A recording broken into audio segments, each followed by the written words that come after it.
What's going on, guys? JR Sports Cards coming at you with another video today. A different type of video. Obviously, I'm in my car. You're like, Jake, come on. Why are you in your car? But as you saw by the title, this is a rant slash hot take, I guess one could argue. So I'm in the parking lot of my local Target. And as you know, I'm running my 1,000 subscriber giveaway. By the way, link in description to go check that out. And one of the prizes for the 1,000 subscriber giveaway is a rip and ship of 2020 Update Baseball. Or say I got lucky and found some Prism football, blaster box pretty much. Rip and ship of a retail blaster box. So I went into my Target. I called to make sure they had at least one blaster box of Topps Update, because I just wanted to get it. And even if the person that won picked the eBay gift card, I would have just done a whole nother giveaway.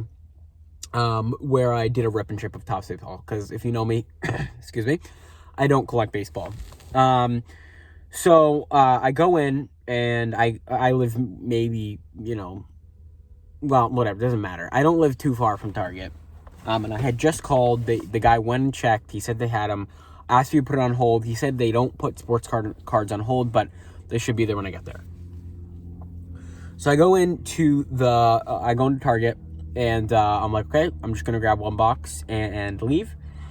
And I get there, and there's this one guy with a cart, and he just puts right in front of my eyes, all the 2020 Topps Update blasters in his cart. And keep in mind, I don't really know when the vendor comes through here, but they must have been sitting there, all day. It's 4 p.m. in the afternoon. They had been sitting there all day. So nobody took them. So I got there. There must have been 30 boxes, I want to say, or 20 boxes. How many ever come in a case? Probably one case worth of blasters.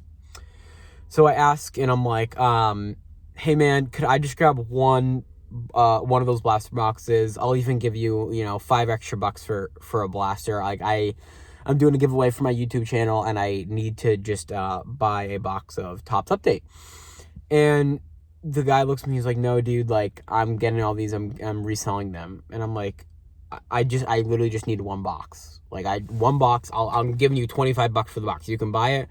I'll give you $25 just to give me a box right now. And he was like, no, dude, you should have got here sooner. Keep in mind, he has 20 boxes in his whole cart. Keep in mind, number one, two things here, and this is why I want to make this video and kind of see what you guys think. Number one, I don't even know if Topps 2020 Update Series has resale value. What, $30 most? If you sell it on eBay, eBay takes 14% of fees. Yeah, 14%, and that's backed up. If you don't watch If Sports Cards, go totally check him out. His link will be in the description, but he made a great eBay video. But that's beside the point. So eBay takes 14 to 15% of that already. And then on top of that, so that's they're taking $5 out of that already, right? And to ship that, there's no way that you're shipping that for less than $5, especially a blaster box with that many cards in it. No way you're shipping that for less than $5. So if you're selling on eBay for $30, which is what they've been selling for, you're not even making the $20. You're losing $1 or $2 per blaster box. So I don't understand why he couldn't give me one blaster box. So that's the first thing. The resale value is horrid.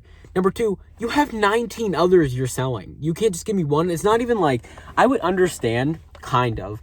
I would understand if it's Prism football, maybe Don Russ football. Football's hot right now.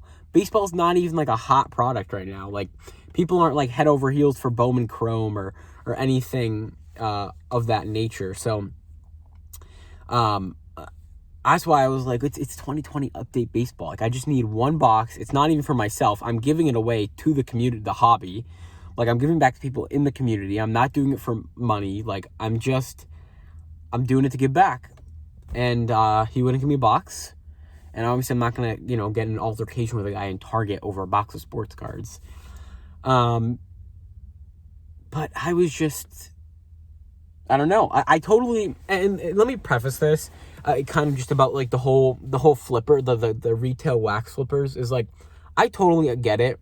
It's capitalism at its finest, at its most real point, I guess, right? It's supply and demand. You go in, you get the boxes, and there's crazy demand for them. So of course, when demand goes up, the price is going to go up because that's just how a basic supply and demand graph works, right? So I totally get the whole capitalism thing, the whole reselling thing. Like, I find that totally fair. It's just frustrating. I just needed one box of cards. Like, it comes down to, like, and I even offered to pay him more than $20. Like, so you can buy it and then I'll give you $25 for it. Like, I don't get it. Like, all right, I think I said, like, I'll give you $5 and then you just give me the box, because that's like pretty much the same thing, right? And he wouldn't budge. Like, I don't get it. I mean, unless he had someone buying them, 20 blasters for $50 a pop, which is just outrageous considering you can get one for $30 on eBay. I mean, I'm not sure, but that's just my quick little rant. Let me know what you guys think in the comment section below. Whether I mean, I don't necessarily support the flipping, but, like, I understand it. Like, I'm not going to complain about the fact that people are flipping the retail to make a profit. Like, I totally get that. Basic capitalism, as I keep saying, right? But I don't know. I feel like it's honestly, like, ruining the hobby. So there's two things here, right? And so, number one, the more, obviously, demand there are for sports cards, the more demand there is for retail sports cards in general. The more that the cards I have sitting at home in my little tray, if you watched my how I store and protect my sports card video, the more money and the more value they're going to have, right? Because demand is so high right now for sports cards. So that's, like, an upside of it, right? Because if I could go in and just get a blaster box of Prism football right now, like I could in the past, obviously, as we've seen, the sports card market has just, taken a bang, right? If I could just go in there and buy a box of 2012 Prism football, like, the demand just wouldn't be there for the cards that, like the demand for, like, a Herbert Disco, or, like, even just a Herbert base rookie, Justin Herbert, are going for $110 right now, right? If I could just go in there and buy a blaster box of 2020 Prism, no Herbert card is going for $110 for a basic Prism, right? So that's one way that I look at it. I'm like, okay, that's fair, right? Like, since I can't get my hands on retail, prices are sky high right now, and all the cards I have at home are selling, and they're worth way more than they would be if I could just go in and get a box, right?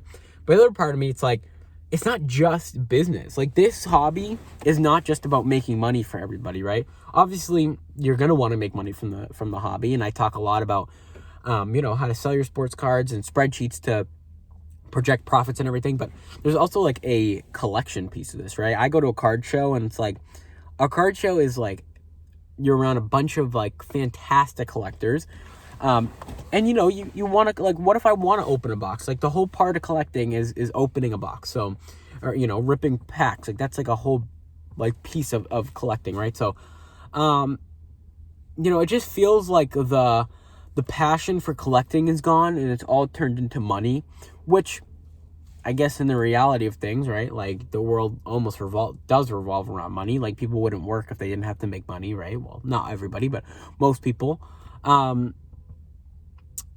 Where was I going with this? Yeah, I just feel like sports cards are an all-time high, right, value-wise, but I just feel like not as many people are collecting anymore, right? It's just for profit, and then I guess I'm a culprit of that sometimes too, right? Because I buy cards just to flip, but I also buy cards to keep. And so I don't know.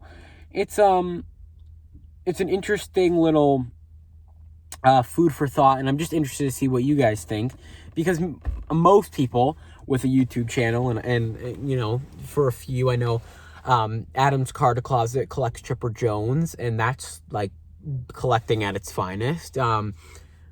Just a bunch of these YouTubers. I know If Sports Cards collects George Kittle, 49ers TJ Beathard, right? And that's fantastic to see. Like, people are collecting to collect sports cards, right?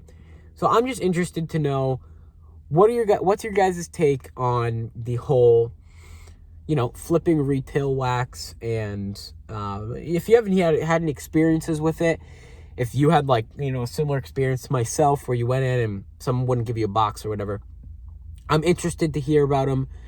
So just drop a comment down below, and hopefully we can have a nice little discussion. But yeah, I just want to hear what you guys think. But guys, this is not a normal video, but if you made it through the whole way, I appreciate it. You got to hear me talk a little, and I guess I'm gonna head off to my next target to hopefully I just need a box 2020 update baseball. We're nearing it on the 1K. We're about 109 subscribers away from the time that I'm filming this video. So guys, we are super close, so let's get there. And yeah guys, I'll check you out in the next video. Peace.